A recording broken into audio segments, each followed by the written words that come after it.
I'm here in Cairo, Egypt, an incredible city with lots and lots of history. For many, when I mention Egypt, the first images that come to mind are the pyramids, and rightfully so.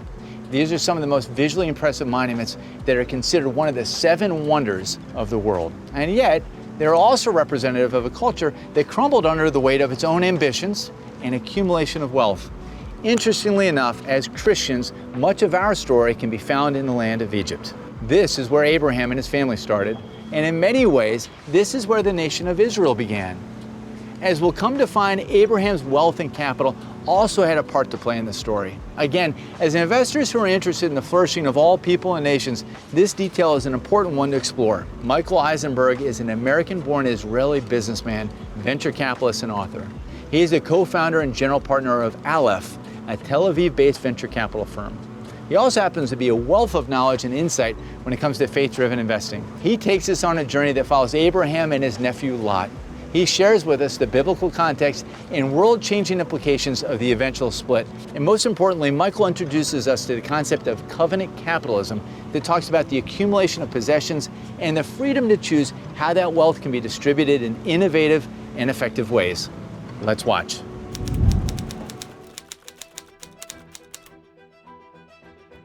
Good morning from the hills between Jerusalem and the Dead Sea here in Israel. I'm so honored to be with you here today at the Faith Driven Investor Conference, and so thankful to the organizers for inviting me to share with you the wisdom of the Hebrew Bible and how it applies to our investing and economy today. Right here, right where I'm standing, is where Abraham separated from his nephew Lot. This is the spot. Why did they separate? In order to understand this, we need to go back to the beginning of the story of Abraham. Abraham comes south from Haran up there in the north. He comes down to the hills outside of Jerusalem, Bethel, Hebron, where he settles. And Abraham doesn't come alone. He comes with his wife Sarai. And the Hebrew Bible tells us that he comes with his nephew Lot. And it tells us also that he comes with his possessions. That is not a small detail. The possessions, his wealth, is actually the Leitvort, the leading word of all of the story of Abraham. It's mentioned 7 times, his possessions. We know one biographical fact about his nephew Lot, and that is that he is an orphan. The previous portion tells us that Lot's father, Haran, passed away, making Lot an orphan. This is not just an orphan in the context of let's take care of widows and orphans. This is a question of people who do not have what it takes to compete in the economy, to earn an honest and decent living. Abraham comes south from Haran. He comes down to the land of Canaan with all of these possessions, and then a recession, a financial crisis hits. In the words of the Hebrew Bible, it's a famine. A famine in ancient times is like a recession and a financial crisis today. And Abraham takes his family and takes his wealth, what was left of it, and goes down to the land of Egypt. And something unbelievable happens in Egypt. Abraham emerges more wealthy. The Hebrew Bible tells us Abraham was heavily laden with sheep and cattle, silver and gold. But something else happens in Egypt, and that is Abraham empowers his orphan nephew Lot to become wealthy. The Torah tells us also Lot, who walked with Abraham, had sheep, cattle, and tents. Abraham down in Egypt uses his networks, uses his skills to empower his nephew to also become wealthy. I want to contrast for a moment the Abrahamic approach to this to the great 20th century industrialist, Andrew Carnegie. He wrote an important treatise on wealth in which he describes that it is the job of the wealthy, called the industrialist class, to paternalistically take care of those less fortunate. And while that's important, it's not the whole story. The whole story is in Abraham, empowering others through skill building, through network building, through training, through education, through empowerment, and through values to enable other people to be equally as successful. also Lot, who walked with Abraham, had sheep, cattle, and tents. And then something disheartening happens. They come up to these hilltops and they split. So the Hebrew Bible tells us that there was a fight, a quarrel, between the shepherds of Abraham and the shepherds of Lot. There's tons of grazing areas around here. Why did they fight?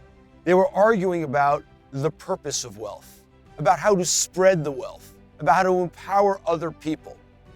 Abraham had a view that empowering other people to be successful grew the economy, built values, built a society of solidarity. Lot, on the other hand, was selfish. How do we know? Because he stood up here and Abraham said to him, if you go right, I'll go left. If you go left, I'll go right. And Lot lifts up his eyes and he looks down here. At that time, it was lush. It was fertile before God destroyed Sodom and Gomorrah. In fact, the Hebrew Bible tells us it was like the garden of God, like the land of Egypt. The garden of God reminds us of the very fertile Garden of Eden, in which everything was supplied to Adam and Eve. And Lot wanted that. That lit Lot's imagination on fire because he remembered how much wealth he accumulated in Egypt and how little responsibility he had in that foreign country. Ultimately, though, God destroyed Sodom and Gomorrah because a society built on the accumulation of wealth behind high hedges and without empowering other people is a society that disintegrates and becomes like sulfur. That's what was left here. It's what left a barren area, a Dead Sea, because people didn't empower other people to become wealthy and successful, and instead were selfish, wanting all of the garden, all of the fertile area for themselves. Capitalism, at its core, is about the possession of private property. It's about the ability to do with my money what I choose. But what I choose is an ethical choice. Lot had those possessions. They were his. What he chose to do with them, though, was to hide behind the hedges of Sodom and Gomorrah. Lot leaves Abraham, and Abraham travels to Bethel, the place where his altar was previously. He returns to the roots of the ethics that God demanded of him as the father of the three great monotheistic faiths, and as the father of the people of Israel who would inhabit a land and build a country and an economy that must be based on those eternal values, on those eternal principles of the Bible. The Hebrew Bible tells us, very importantly, that all three of the forefathers had wealth. This is on purpose. It's to tell the generations that we want people to be economically successful. We want them to use that economic success to empower others, just like Abraham will empower Lot, and Isaac will have business dealings with Abimelech, and Jacob will have business dealings both in his father-in-law Laban's house and ultimately the people of Shechem and others. And even Joseph, in the story of Genesis, will become the secretary of the treasury, the finance minister of Egypt, enabling Egypt to get through a famine, an economic recession, even a depression. This is a fundamental part of the Bible. Our economic approach, our desire to empower others, and the message of the forefathers to the billions of people and multitudes of generations that followed them, that we must build an economy based on solidarity, ethics, and mutual empowerment. And so when we look at the modern economy, we need to have the same thoughts that Abraham had, his same thoughts about Lot. We live in a network economy today. We live in a technologically advanced economy today. The skills gap is growing and the wealth gaps are growing. Redistribution is not an option. It doesn't solve anything. Empowerment, a covenant of empowerment to enable other people to be successful, to invest in them and invest our networks in them, to strap them on our shoulders and invest in their apprenticeship and in mentoring them to help them have skills so that they can grow independently, just like Lot grew independently. And critically, a commitment of faith-based people to values and principles that are eternal. We must take our faith and have faith in humanity, faith in other people, invest in them and with them to empower them.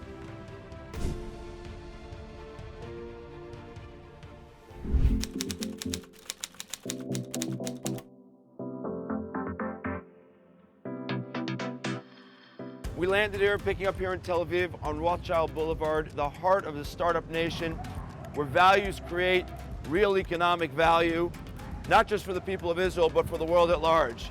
Yuval Samet, CEO of Rise Up. How do values create value at Rise Up? At Rise Up, we are creating a world in which anyone can achieve financial power. And if you want to empower anyone to achieve financial power, you really need to be humble. You need to learn what are the needs of the human being and use technology and data in order to enable those. And this is where the values and technology are connected in innovation, giving financial power to people. Thank you, Yuval. Thanks, Michael. Tamar, you run community at Rise Up. How does community enable people to rise up financially? And how does the value or values of a community happen here in Israel? Well, first of all, we see that as a community, you can achieve anything, and you can actually even grow financially when you talk to each other, when we come together as a unit. And Israelis are really good at doing that. We know how to support each other and help each other through hard times.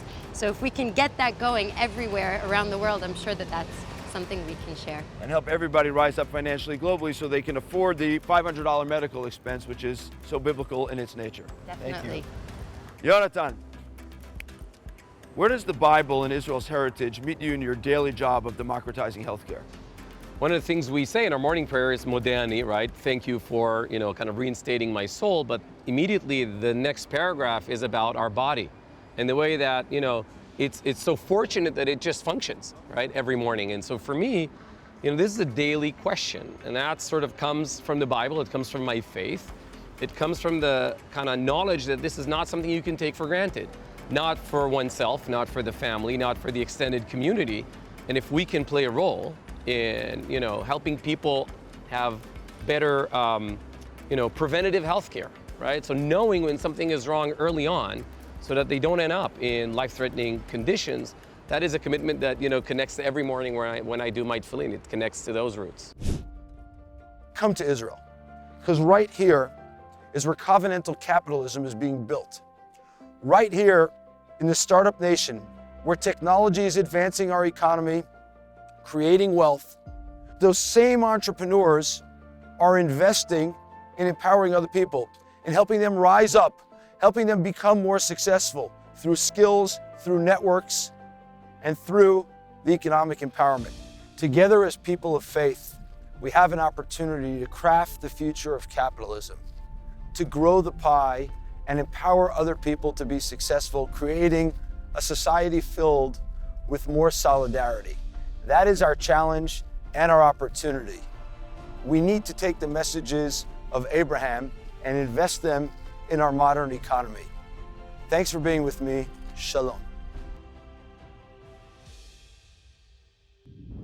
In 1990, I did my first YWAM school, DTS, and I heard somebody talking about school in Montana for sports ministry. So I went to Montana, and in these 3 months, where the vision came for the sports ministry, I heard like the voice of God that I'm going to use you in an amazing way with thousands of kids. In Egypt, for many years, the education is the key, and all the Arab country coming and learning in the Egyptian school. If you make camps in Egypt successful, they can impact the Arab world. So during the summer, we have a lot of kids coming from Saudi Arabia, from Dubai. So Egypt, because the number of the people, because the language, like the Arabic language, they can impact easily the Arab world. Take us from 1997 until 2003, we started the first camp with Christian. It was very successful. The year after, fully booked camp. The year after, 2 camps. Year after, 3 camps. And many schools start to call us, say, we want to do camps, but we cannot do it with the church. And this was the beginning of Wellspring. Why not start a company and to do camps for the schools?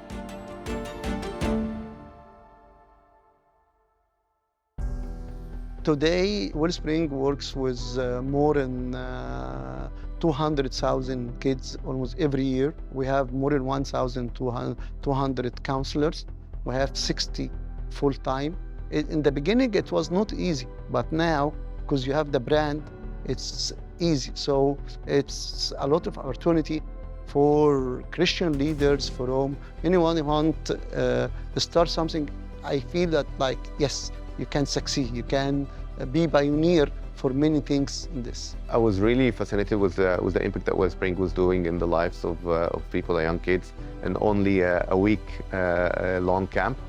So we always wonder about what impact can we do in the lifetime where we can get engaged in the sports as well, using the same DNA, the approach, and the brand trusted like Wellspring. So this is why I'm very excited about having this Life Sports Club, having Wellspring as a core partner in this project.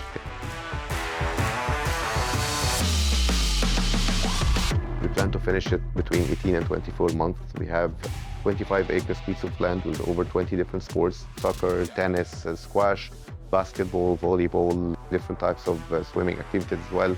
We have paddle, we have pickleball, we have gymnastics, we have gym, crossfitting, name it.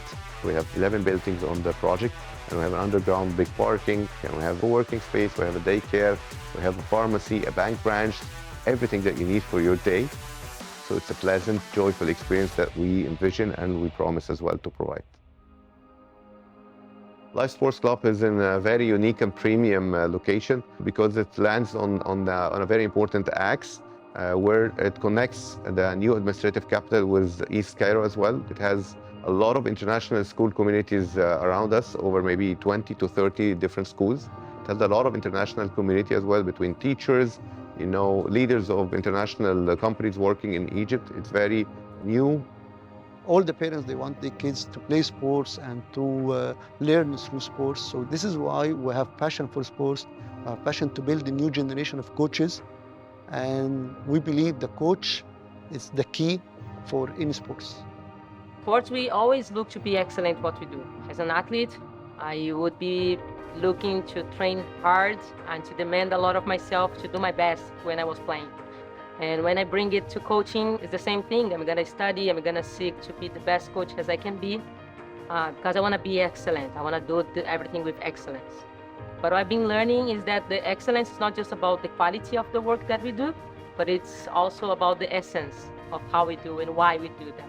A coach as a leader, I don't think is there to only lead and only coach other younger maybe people, but a leader is always there to empower other leaders. So to make a difference in the community, I don't think you only coach kids. I think you teach them life lessons and you give them content that they can relate to other areas of their life. And just those bridges that you build, those connections that you help them make between the field and real life scenarios, those will help them grow up to be leaders, and those will help them to impact their community, hopefully building a new generation of leaders again. We want to be the best employer in Egypt. We want them to work at a place where they love doing what they're doing, people who want to work there because they feel they're doing something that's changing Egypt.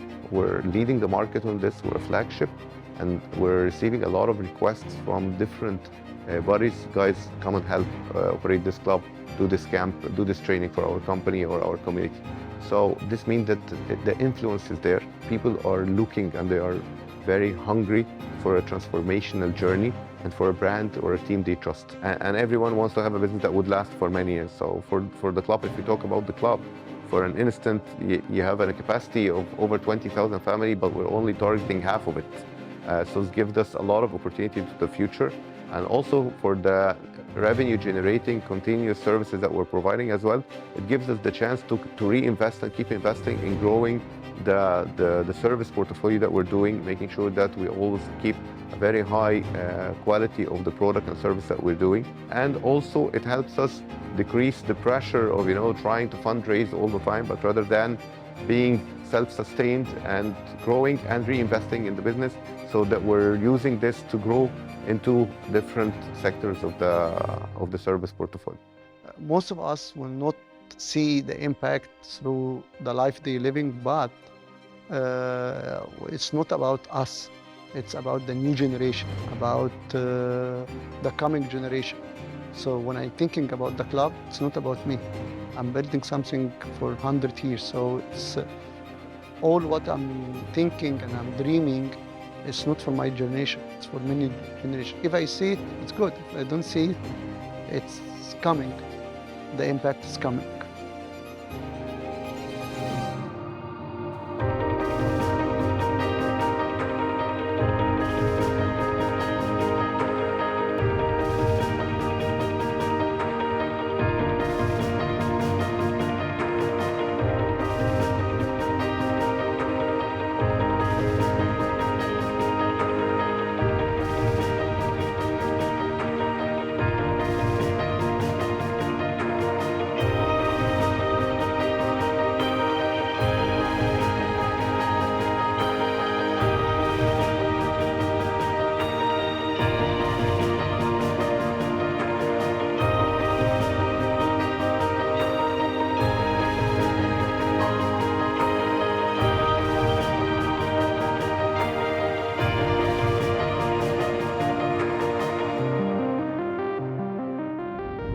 There's so much to consider with what Michael just shared with us. For this session, I want us to focus on the idea that capital has the power to shape nations.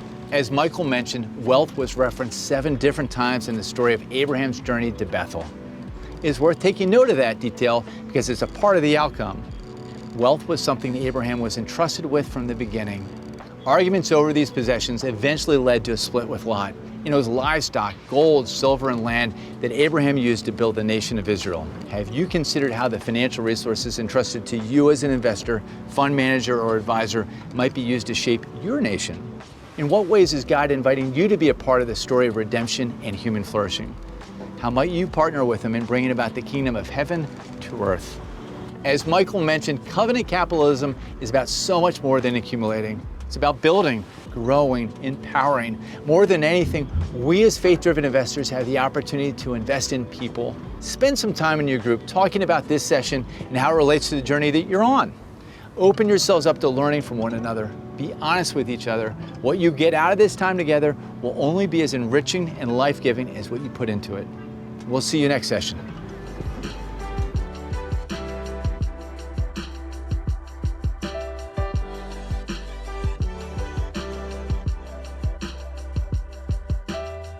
Faith-Driven Investor is a discipleship ministry from Faith-Driven Movements, a non-profit corporation whose mission is to inspire and mobilize people to use their time, talent, and resources to impact the world around them. The materials are for informational purposes only. All investing carries risk, so be sure to consult an advisor before making any investment decisions. Hosts and guests may maintain positions in the companies and securities discussed. For all other questions, please visit faithdriveninvestor.org.